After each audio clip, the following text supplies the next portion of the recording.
सर्वमंगलमांगल्य शिवे सर्वार्थसाधिके शरण्य त्र्यंबके गौरी नारायणी नमोस्तुते। तर तुम्हा सर्वांचे भक्तिजीवन या चॅनलमध्ये खूप खूप स्वागत आहे। तर मैत्रिणींनो, आपण नवरात्रीमध्ये माता राणीची मनोभावे सेवा करत असतो। नवरात्रीमध्ये आपण विविध प्रकारच्या सेवा माता राणीच्या चरणी अर्पण करीत असतो।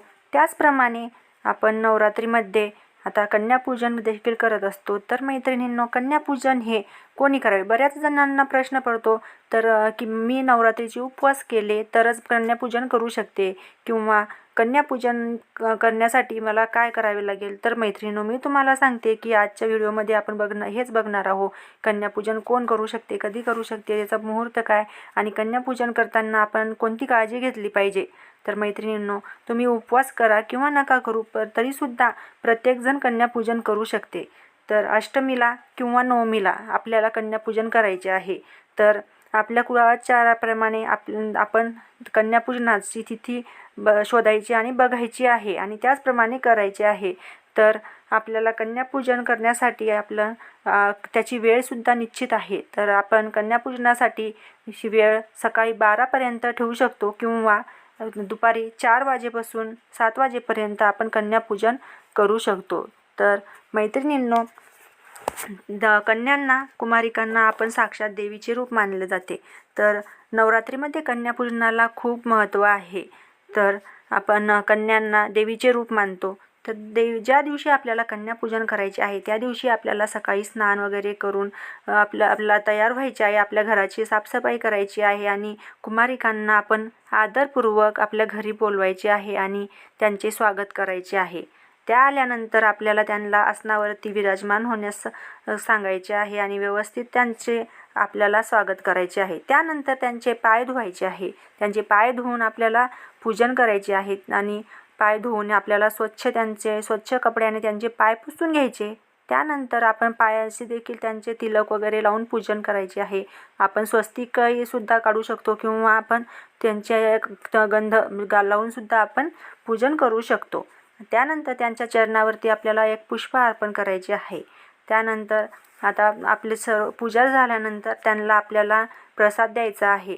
तर त्यामध्ये आपण खीर, पुरी किंवा त्यांचं गोड धोडाचा कोणताही आपण प्रसाद म्हणून त्यांना देऊ शकतो।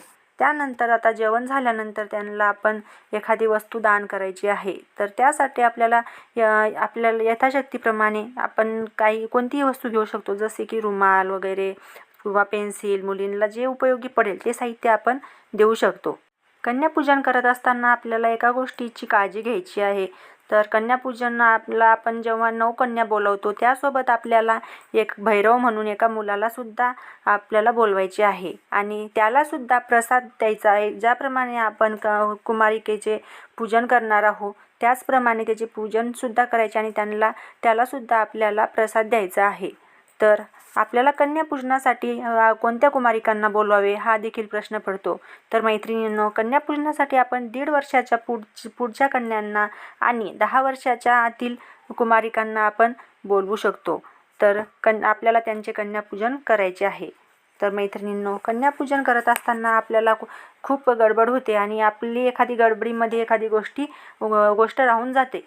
तर आपल्याला त्यासाठी काळजी घ्यायची आहे की ज्या दिवशी आपल्याला कन्यापूजन करायचे आहे त्या दिवशी आपल्याला कन्यापूजनासाठी लागणारे साहित्य सर्व एका ठिकाणी जमा करून ठेवायचे आहे, जेणेकरून आपली कोणतीही गोष्ट विसरणार नाही। तर त्यासाठी आपल्याला कोणते साहित्य लागेल? तर बघा, सर्वप्रथम आपल्याला पाणी, नंतर आपल्याला स्वच्छ कापड लागणार आहे। पाणी आपल्याला चरण धुण्यासाठी लागणार आहे कुमारिकेंचे। त्यानंतर पाय पुसण्यासाठी आपल्याला कापड लागणार। त्यानंतर कुंकू, अक्षदा, नंतर हातामध्ये बांधण्यासाठी रक्षासूत्रे। तर त्यानंतर आपल्याला फुले देखील ठेवायची आहे, ओढणी, फळे, मिठाई, प्रसाद आणि कन्यांना देण्यासाठी दक्षिणा या प्रकारचे साहित्य आपल्याला ठेवायचे आहे। आणि ज्या आपण पूजनानंतर ज्या गोष्टी आपण मुलींना दान करणार आहोत त्या गोष्टीसुद्धा आपल्याला इथे ठेवायची आहे। तर मैत्रिणींनो, कन्यापूजनाला खूप खूप महत्त्व आहे। तुम्ही देखील तुम्हाला शक्य झाल्यास जरूर कन्यापूजन करा। तर कन्यापूजनासाठी आपण 9 कुमारिकांना बोलवत असतो।